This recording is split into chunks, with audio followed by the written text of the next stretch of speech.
Okay, good. Welcome everybody.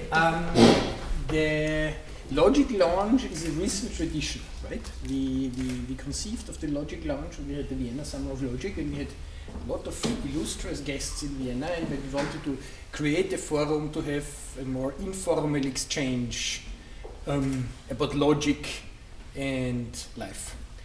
And I'm very glad that we continue this new tradition with Dana Scott. And Dana Scott will talk with Tanja Traxler, who is working for the Standard and is also affiliated with this university. And yes, I'm looking forward to an interesting conversation. Thank you. So welcome also from my side. Thank you very much for taking the time for being here and joining this about 1 hour conversation with Dana Scott. We will have some question in the beginning, and then we are also open for your questions, of course. So Dana, you are emeritus of the Helmut University Professor of Computer Science, Philosophy and Mathematical Logic at the Carnegie Mellon University. That's right. The Hillman is just the name of the chair. Yeah, right. And Carnegie Mellon was where we were for 22 years. Exactly, yeah. My idea was not to give a very long introduction on your biography in the beginning, but more introducing you in the course of my questions. So maybe let us start with the beginning of your academic career. You started to study mathematics at the University of California, Berkeley. Maybe for the beginning you want to tell us, why did you decide to study mathematics, and why did you move on to logic later on? Yes, I'll want to tell the story because I have a story to tell about that. But I want to say here that I'm rather overwhelmed by all the historical information in this wonderful exhibition here.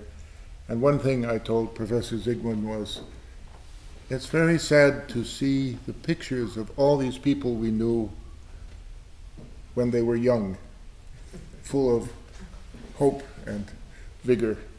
It's quite a survey over a very large period, and we have to come back and study here. Turning to myself, I was born in California. Both of my parents were born in California. 2 of my grandparents were born in California, and I never inherited any real estate. Now our daughter is born in California, and both of the grandchildren are born in California, and so there's some hope for them.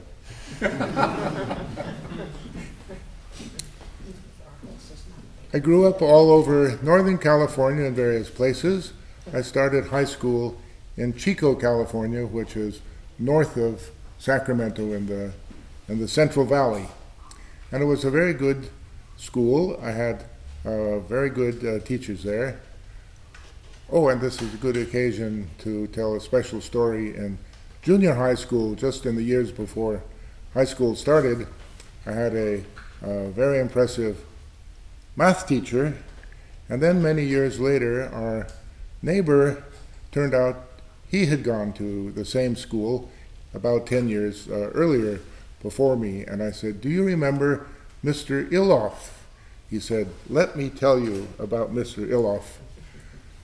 He had become a lawyer, and he was sent by his firm from San Francisco up to Chico for a court case. And the first thing that happened in the case was that an expert witness was brought in, a retired math teacher, Mr. Illoff. And so they asked him, "Do you recognize anyone in this courtroom?" And he looked around and he found Dan and said, "Oh, I know him. I taught him algebra and he didn't do very well."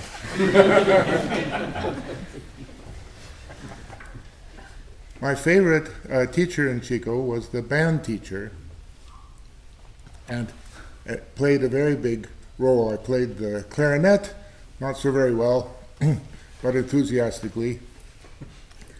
And so my first chapter of my intellectual development is entitled Logarithms. Do you remember logarithms? A little bit. Nowadays, we have everything in a computer in our pocket. You don't have to know what a logarithm is anymore. But the reason that logarithms became very important to me was my band teacher saw that I was interested in why musical instruments work the way they do. You know, a clarinet has different fingering in the upper register than the saxophone has, because one is a cylinder and one is a cone. And so there's a difference in the acoustic behavior of them. So he lent me a book on musical acoustics, which was very fascinating. So I had to try to understand sines and cosines in order to think about vibrations. But logarithms come in because the musical scale is a logarithmic scale. When you go one octave, you double the frequency. If you go 2 octaves, then you double again, and you keep doubling and doubling. And so the relation between the intervals and the frequencies is a logarithmic relation, and so I had to learn to understand that. Then in the second 2 years of high school, my family moved to Sacramento, California, which was very lucky because the school there was even better than the good school I hated to leave in Chico. But in the state library, they had many old books, and I discovered Helmholtz's book, Sensations of Tone, Ton Empfindung. And if you've never read the biography of Hermann von Helmholtz, you should do that, because he is one of the most amazing scientists of the 19th century. He was a surgeon, he did all kinds of experiments, he was a mathematician, and he was fascinated by musical acoustics and wrote this big book there. And so I studied that very, very much, and because there's so many mathematical things that you have to figure out there, it really helped my mathematics. And I had good mathematics teachers at the school, and so by the time it was time to go to college, I was absolutely determined that I would be a math major. So logarithms, that was the cause. Now the second thing, you ask what turned me to logic, and the answer is equations. So at that 1950, it's so different. I mean, society has changed in such crazy ways, I can't even come to terms with it. In 1950, every good student could get a position at the state university.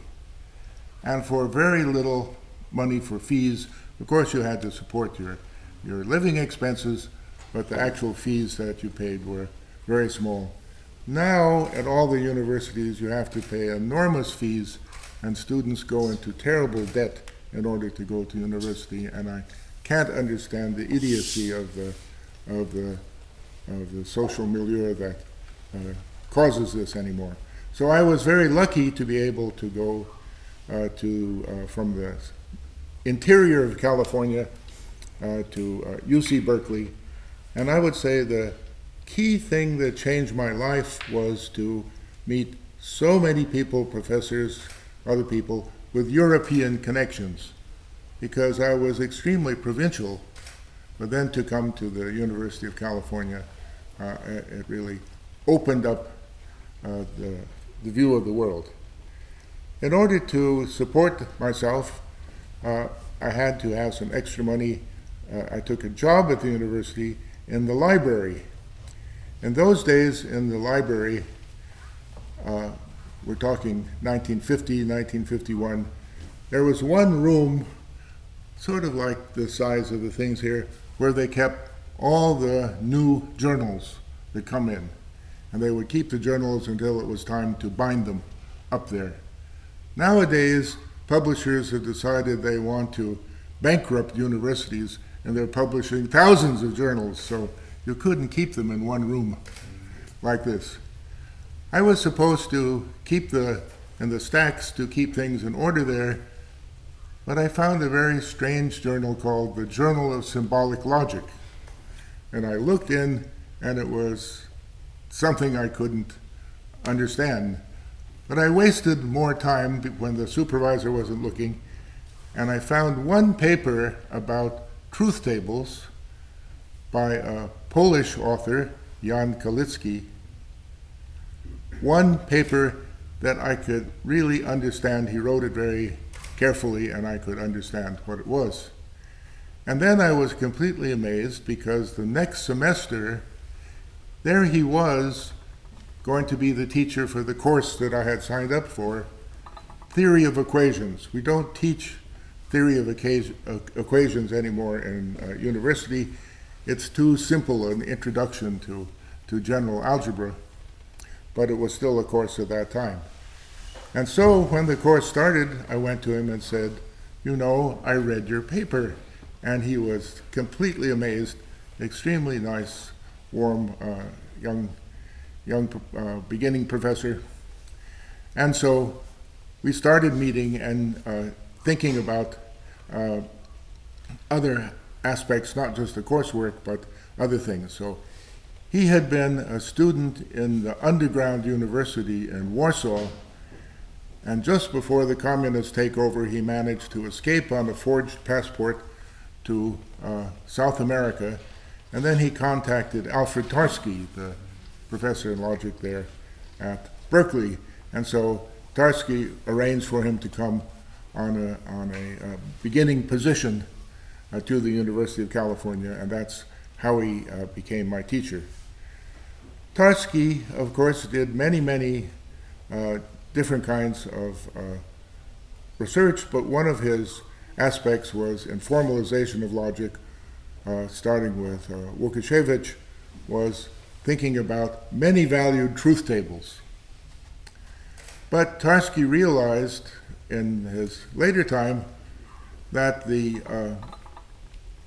kind of ideas about possibilities of many-valued truth tables were not so interesting, but things would become more interesting if you reinterpreted the things as thinking about algebraic systems, structures with operations on it and the equations that they're supposed to satisfy. So his advice to Kalicki was, don't think about truth tables anymore, think about algebras. And that's where I came to be his disciple there. And so we started thinking about certain aspects of equational theories. And he obtained some results, I obtained some results, Tarski was very interested, he obtained some results, and so that was my first research, was in equational theories. And so that's once I was caught that way, it was clear that I would continue on in logic. I see. So that's my story. I hope that wasn't too long. No, that was great. You have already mentioned Tarski, and among your early mentors there was also another, let's say, superstar of logic, Alfonso Church at Princeton, where you received your PhD. Okay, those are two different periods. Yeah. So I began in Berkeley 1950, okay? And then by 53 I was already in the Tarski Circle and involved in more advanced courses. I took graduate courses already there. Unfortunately, Tarski always had many projects going, and he needed to hire people to help him with the projects. He was always years behind in publishing things. And so Woodger in England had agreed to translate Tarski's papers, primarily from German, to make a collection of works of Tarski, which he did. Even though he was very sympathetic to the whole kind of thing, Woodger was a biologist, and so his translations were not always so good. So it was necessary for Tarski to arrange for people to proofread the proof sheets of the book. It was a horrible job. Oh God, it was a horrible job. I did it okay for 2-3 months, but then my strength failed me. And Tarski would phone up and my roommates would say, "No, we haven't seen him." Finally, he fired me for doing bad work there. But luckily, Norman Steenrod, the famous topologist, was visiting Berkeley from Princeton just that semester. And so since I was an outcast, I went to him and said, "Do you think there's any chance to study at Princeton?" And he wrote when he made some inquiries, wrote a very, very good letter for me.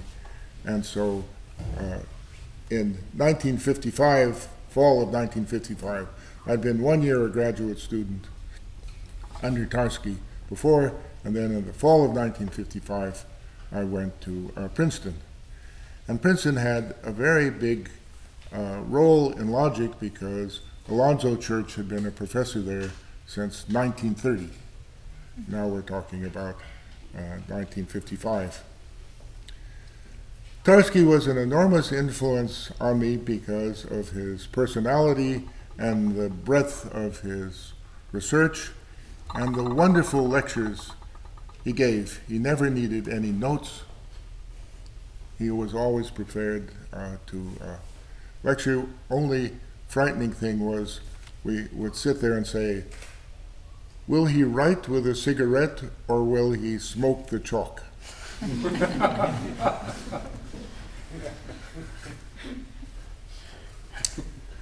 Princeton had a lot of students and a lot of amazing mathematicians.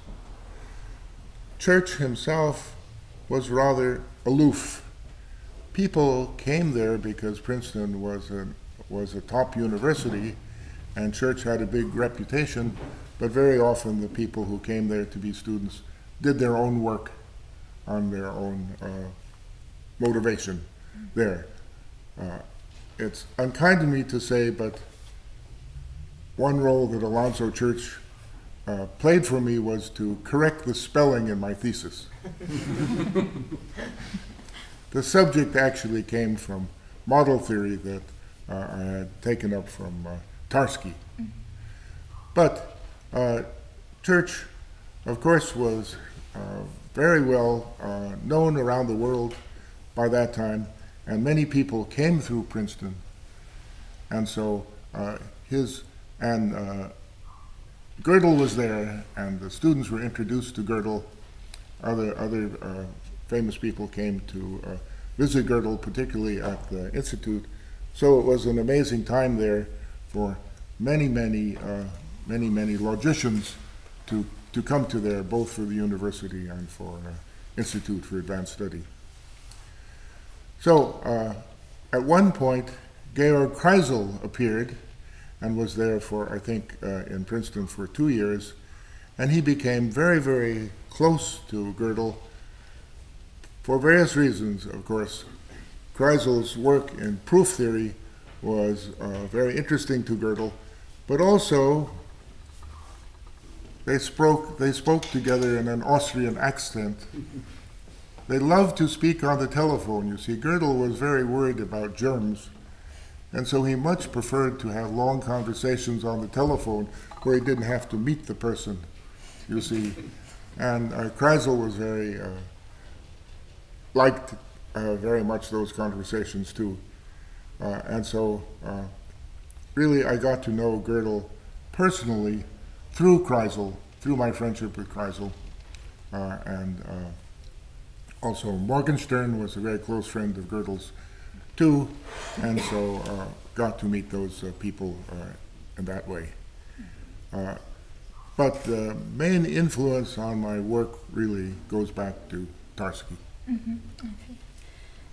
Maybe you want to tell us a bit more about the atmosphere at the Institute of Advanced Studies in Princeton at that time, because it was such a special period with many immigrants from Europe, etc., and also the relationship between, or the differences in the European and the US American culture. That didn't impress me very much there. I mean, because mathematics is very international. Sure. So people were always mixed up with all kinds of international congresses and visitors there. So that didn't seem very strange. It was just normal that, very fine person I met in Princeton was Fritz Hirzebruch, who was for years major professor in Bonn, for example, and he did some of his most original work as a young visitor in Princeton. And many other people came through there too. One person who had a strong influence on my life was Paul Halmos. He wrote a famous textbook on measure theory, for example, and he was visiting. He had been earlier von Neumann's assistant. I never got a chance to meet von Neumann because von Neumann was stricken with cancer before I came as a student to Princeton, but I heard many, many stories about von Neumann. Times had changed a little bit by the time I was a student there, but in the earlier days, during the war and just after the war, the atmosphere at the Institute for Advanced Study involved a lot of parties and a lot of alcohol.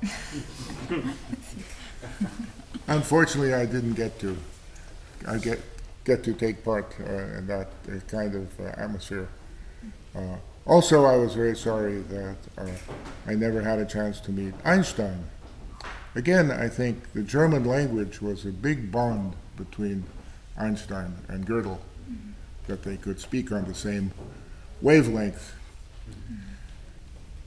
My wife's father was Otto Schreier, who was a Privatdozent in Hamburg, was very close to Pauli, the physicist.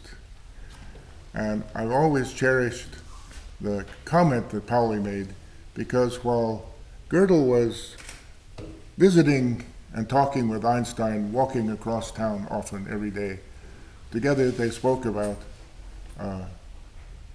physics and things, and Gödel finally came up with a very strange model of relativity where time is circular.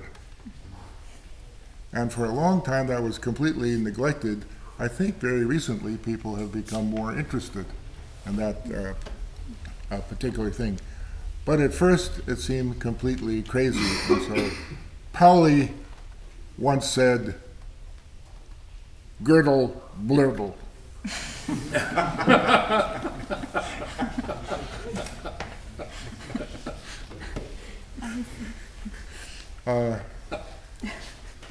I lost my train of thought. What was I about to say before I thought of the story?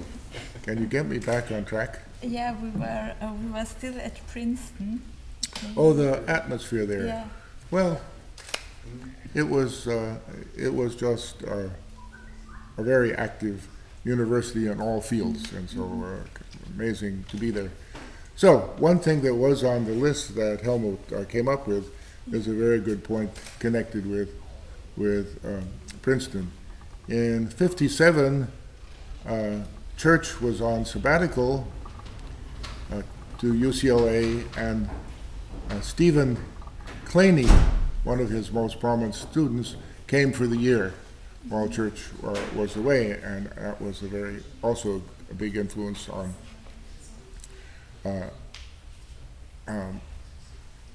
my studies also, because he's very striking personality.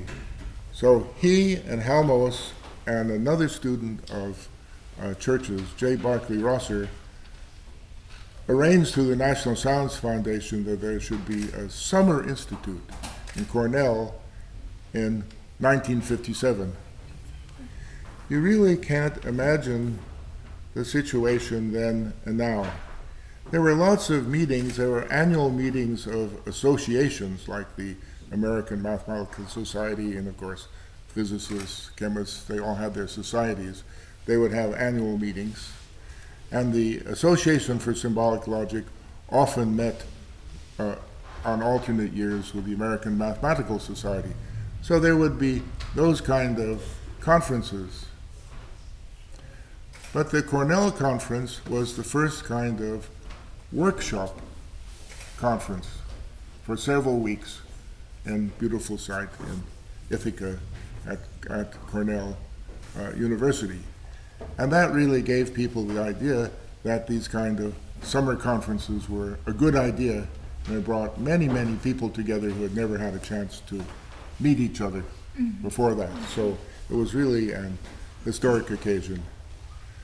Now, unfortunately, I say, with a little planning, you can always be at a conference, since there are too many conferences around the world to go to.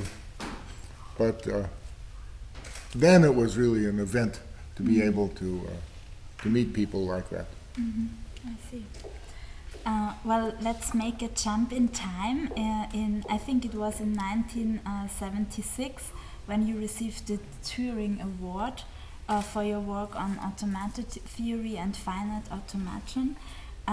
Maybe, so it's, for those who don't know, it's quite a prestigious award in the media. We sometimes call it the Nobel Prize of Informatics. I wish they wouldn't do that.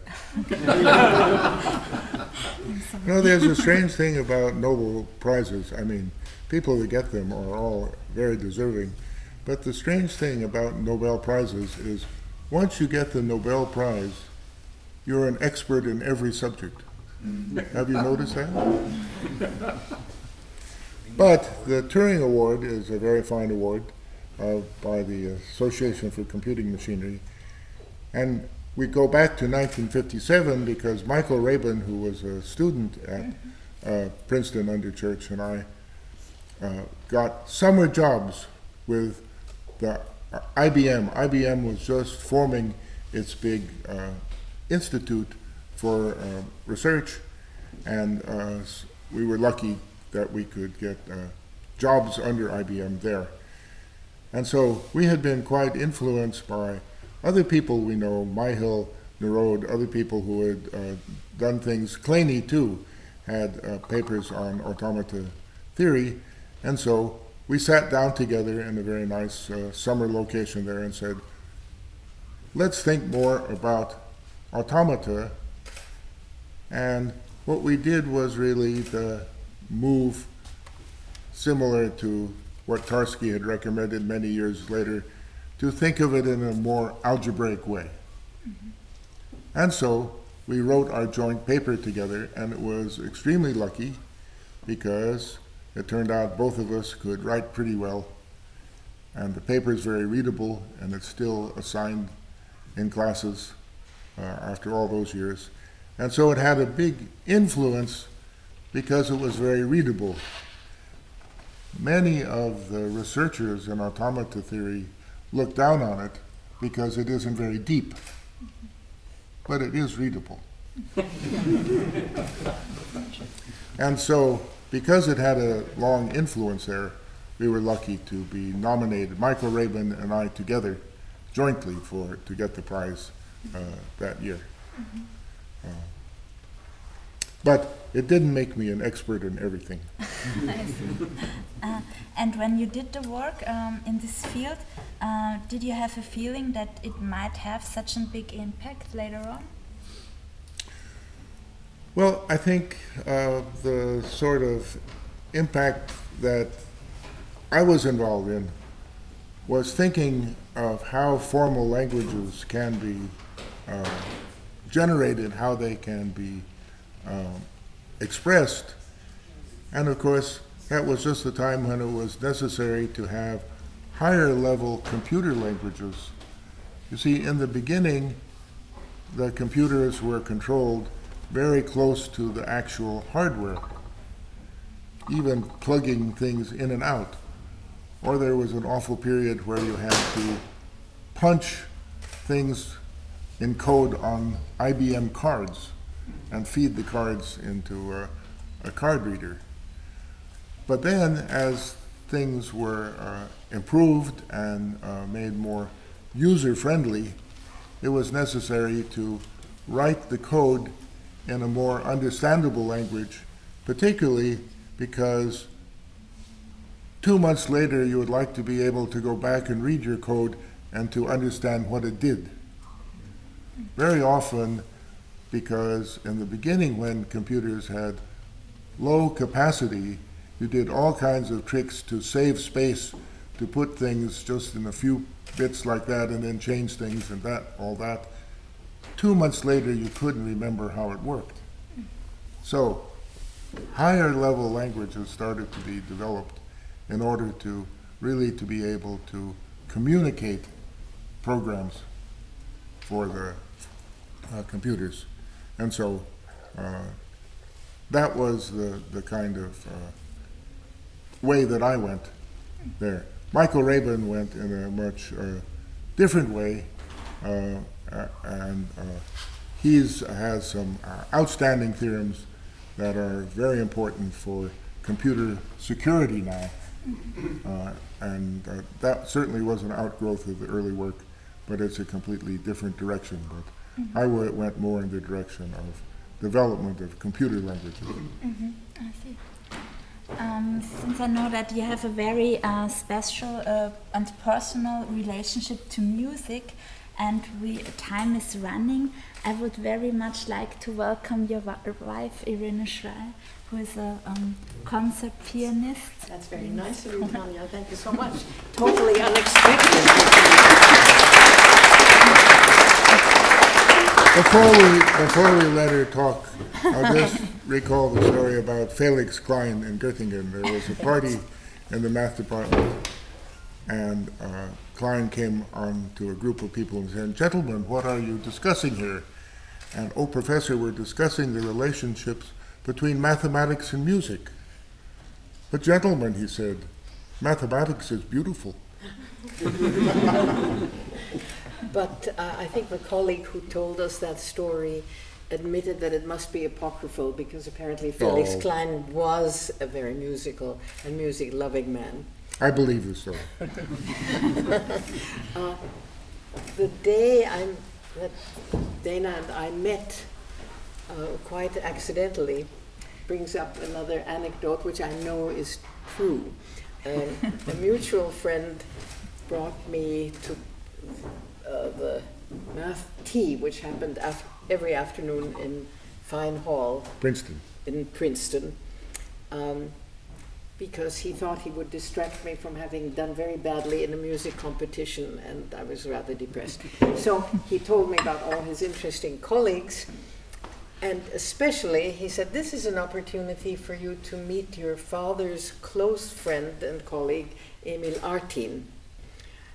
I had heard stories involving Artin from my mother, who thought about the period in her life before my birth. She talked about it with stars in her eyes, always. So I was very excited to meet Artin, and our mutual friend introduced me. Artin looked at me with his piercing blue eyes and immediately said, "Tell me, do you share your father's unfortunate liking for Johannes Brahms?" Artin was known for liking music up to Bach and since Schoenberg, if possible. But I wasn't intimidated, and I said, "I certainly do," and this is still true. But so in an indirect way, music did bring Dana and me together, and he, in fact, at that time was still playing the flute, and in our first married years we spent quite a bit of time playing duets. And in fact, our daughter was inspired to love chamber music because there are some lovely trios with fairly easy cello parts, and as she wanted to learn the cello, we played some trios by Haydn for flute, cello, and piano. Let me put in just a little bit of history.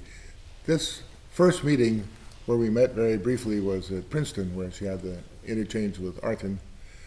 But then my first job, I then got my PhD, was at the University of Chicago, and Irene was in Chicago with her parents for many, many years. And then we met again through mutual friends. And that was also a place, a connection with Vienna Circle here because Carl Menger was there in Chicago for many years, and they were very close friends. Well, they had known each other. Irene's mother and Menger had known each other here in Vienna, and then in fact, he was my godfather, and felt very actively as such. When we emigrated to the States, he always kept track of what I was doing. But that was a connection that goes all the way back to the Wiener Kreis, strangely. So since we have a few minutes left, are there any questions from your side? There's a question in the back there.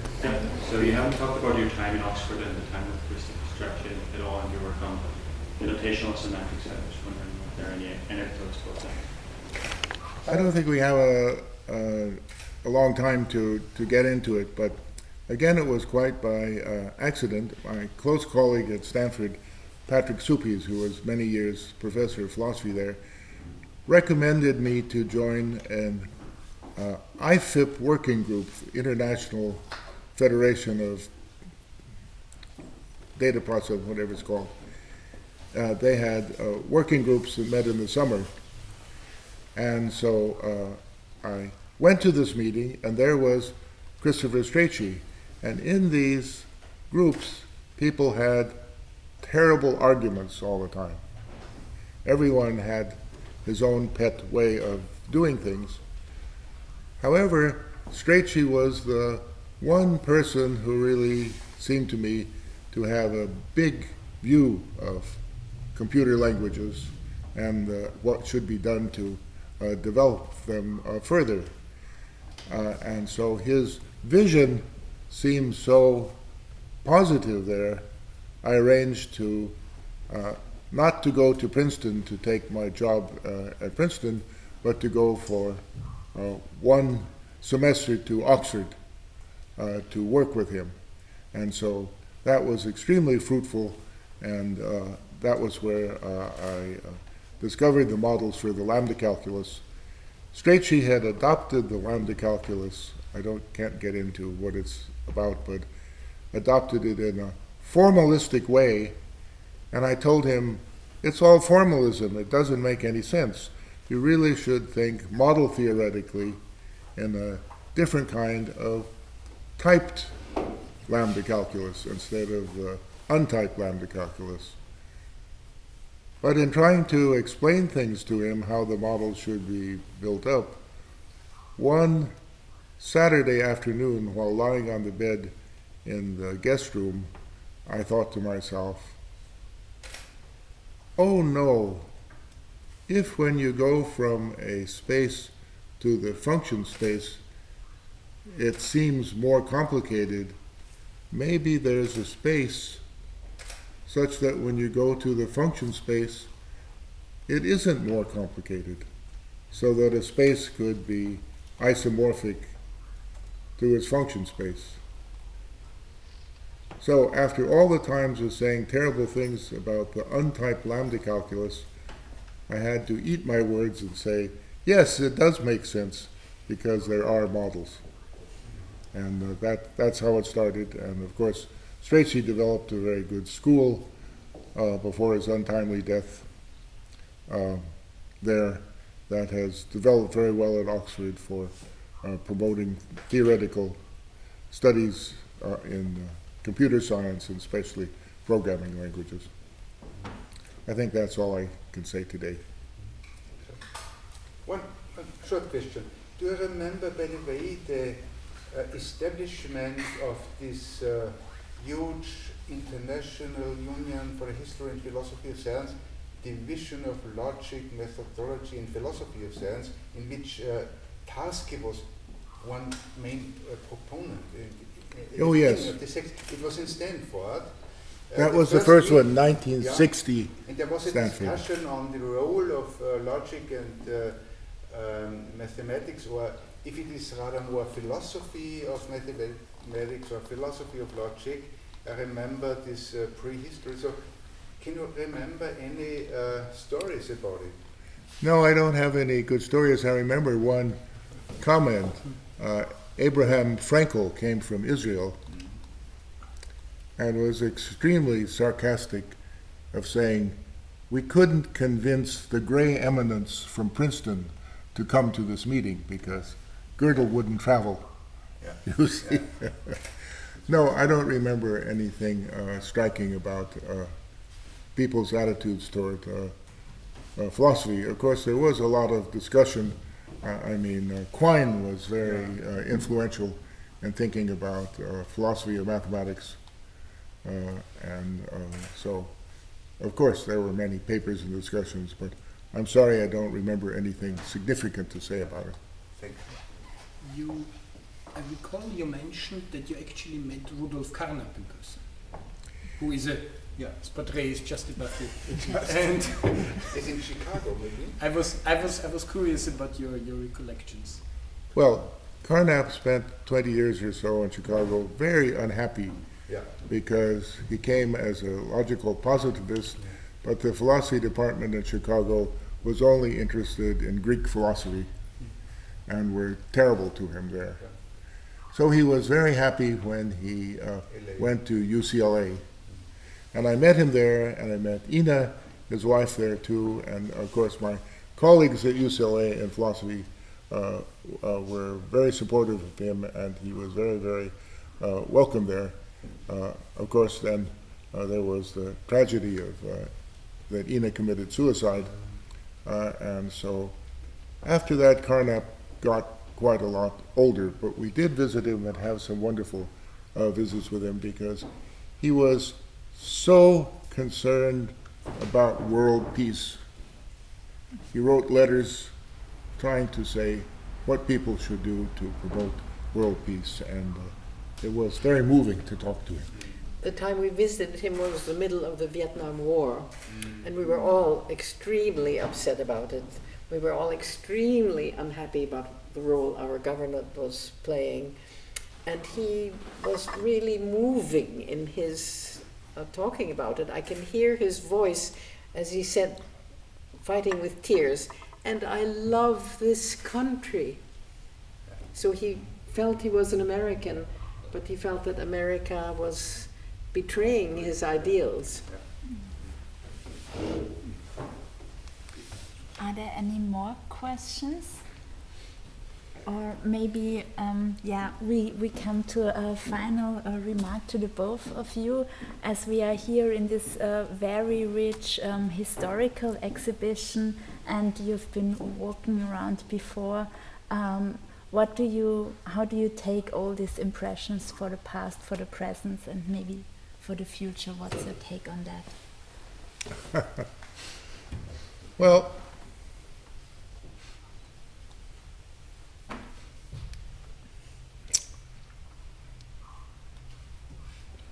I think the big change for the future, even though we resist things in many different ways, is going to be the role of computers on our understanding of knowledge. Already in that funny room over there was an attempt to bring together Wikipedia things and to get you a kind of general picture. Many people don't like Wikipedia. Someone told us that Freeman J. Dyson, the famous physicist who's at Princeton, we knew when we were in Princeton, said, all of my colleagues complain about Wikipedia and all of them use it. It's great for spelling correction. I forget people's names and things like that. That's very helpful. But that's going to change our teaching, because we'll be able to put people into contacts around the world at an instant. And that's going to change not only our teaching, but also it's going to change our attitudes toward science, society, arts, all of that. I mean, the effect on arts is already enormous with the internet. Unfortunately, It's very hard to figure out how artists can get paid these days. It's also a little bit troublesome to think how professors can get paid these days too, because if writings are free over the internet, did the professors get paid for spending the time doing the writings? If teaching can be done over the internet, do we need a professor at the university at all? We'll just call up the internet. There are many problems to be solved, but I think that's going to have an effect. One amazing thing that's happened to me in the last year is that I discover I never go to the library anymore because I sit at home. I have a link to the University of California. I search for things. I recommend Google Scholar. Don't just do Googling. Do Google Scholar if you're looking for papers and things like that. With just a few keywords, you'll find out that there are 100 papers you should have read. And then you can download most of them. It's an amazing change, and it's really going to change our attitude toward the development of science, that aspect. So I think that will make us also think about what information, what communication should do also. So that's what I'm looking forward for the future. I don't think I will live to see a quantum computer, but I'm not so worried about that. As an outsider and understanding very little actually about computers, I certainly see everything that Dana is talking about. On the other hand, I'm worried about the overload of information. I think that can become not only bewildering, but can make concentration and focus particularly difficult for students. Well, we're always students our whole lives if we are alive. And I think that is a problem that will have to be dealt with. I was very annoyed the other day on the city bus because everybody was sitting there doing this. But one young lady had her camera like this and was putting on her lipstick because if you turn the camera on, you can use it as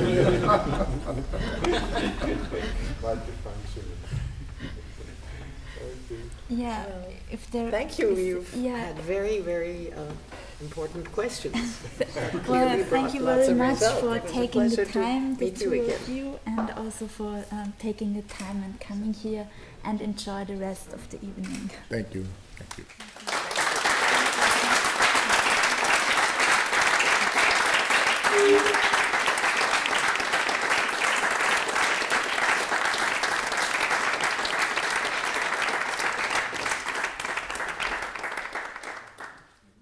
I learned things I never knew about you.